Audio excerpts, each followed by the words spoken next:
Regreso contigo, Julie, para plantearte algo que sé que está en la línea de tus preocupaciones y de tus ocupaciones académicas e intelectuales. El diálogo con el derecho internacional. Aludías tú al Comité CEDAW, que cada vez lo veo más citado en sentencias de la Corte, por cierto. Cada vez más se acude a esto para darle interpretación a normas internas del ordenamiento jurídico mexicano, para entender ciertas posturas, en fin. ¿Por qué es necesario construir desde una impartición de justicia con perspectiva de género este diálogo con fuentes del derecho de diverso nivel?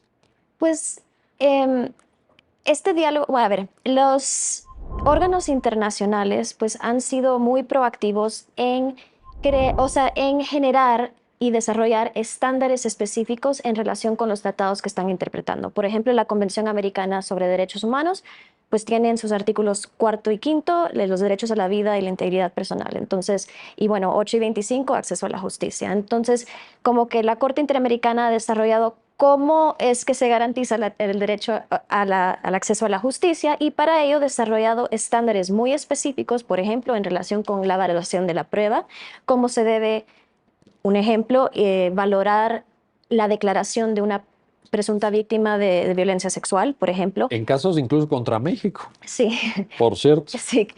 Y, o bueno, cómo se debe tratar a el trato a la presunta víctima durante una investigación, por ejemplo. Entonces, hay una generación de estándares que permiten aterrizar o concretizar en actuaciones específicas, que, o sea, algo mucho más abstracto como que, bueno, garantice el acceso a la justicia. Y también pues la CEDAW en el mismo sentido, ¿no? Tenemos las recomendaciones generales como la 33 que pide justamente que se capaciten a los juzgadores y las juzgadoras para lograr la no discriminación. Y bueno, pronunciamientos que vinculan la discriminación, o sea, o la califican como una violencia, ¿no? Contra las mujeres. Entonces, ese actuar pues ha sido...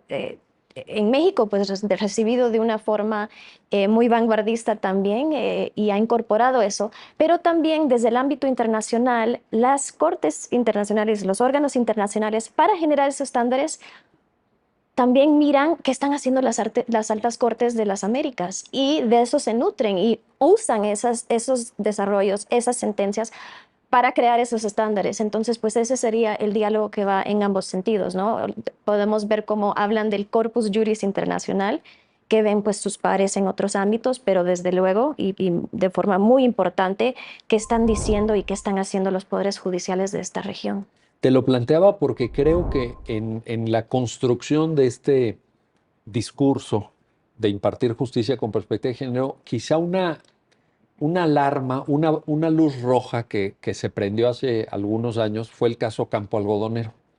En el caso Campo Algodonero, la Corte Interamericana usó una expresión, creo yo, muy atinada, pero que realmente hizo sonar la alarma cuando dijo, es que los feminicidios que fueron objeto de análisis en aquella sentencia en Ciudad Juárez, Chihuahua, pues en alguna medida son producto de una discriminación estructural.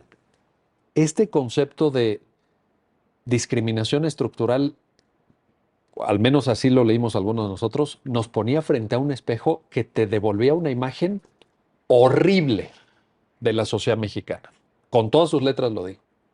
Y que entonces, pues teníamos que hacer algo para empezar a revertir esto. No nos podíamos quedar detenidos cuando sabíamos que esta realidad que estaba allá afuera, siendo juzgada por un tribunal internacional, pues era totalmente inaceptable. Y luego vinieron otros pronunciamientos Ujú. de la propia Corte Interamericana en casos mexicanos que son dolorosísimos. Ahí hay una gran aportación, ¿no te parece?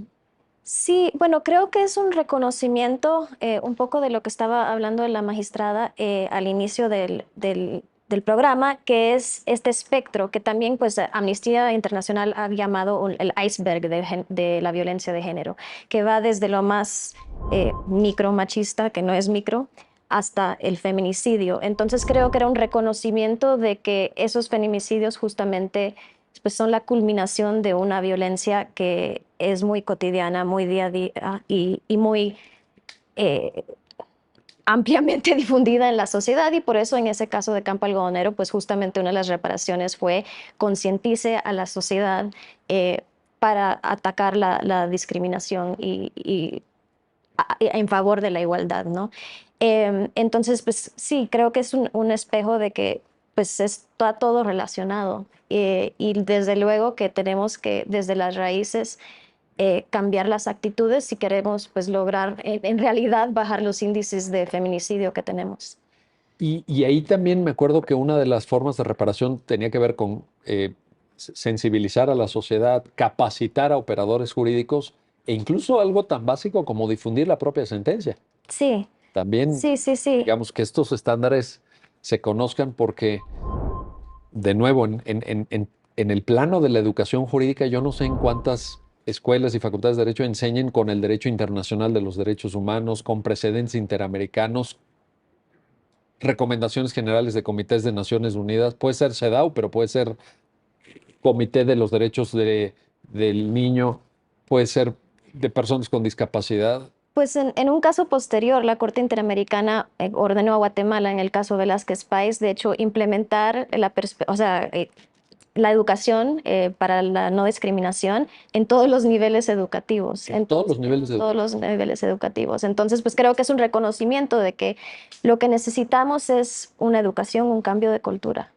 Y eso es realmente la vacuna efectiva contra lo que dice la Corte Interamericana en Campo Algodonero de la discriminación estructural.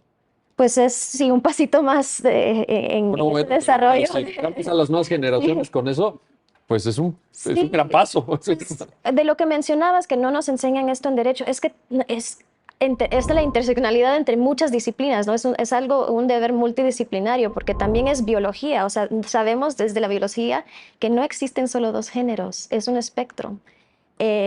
Y que no, y que el sexo no se define solo a partir de los genitales, sino que hay, o sea, diversas, o sea, las hormonas, gonadal, ¿no? Otras cosas que impactan en cómo se expresa el sexo. Entonces no existen solo dos sexos y cosas así tan básicas de la biología, pues realmente no son tan básicas porque casi nadie lo sabe.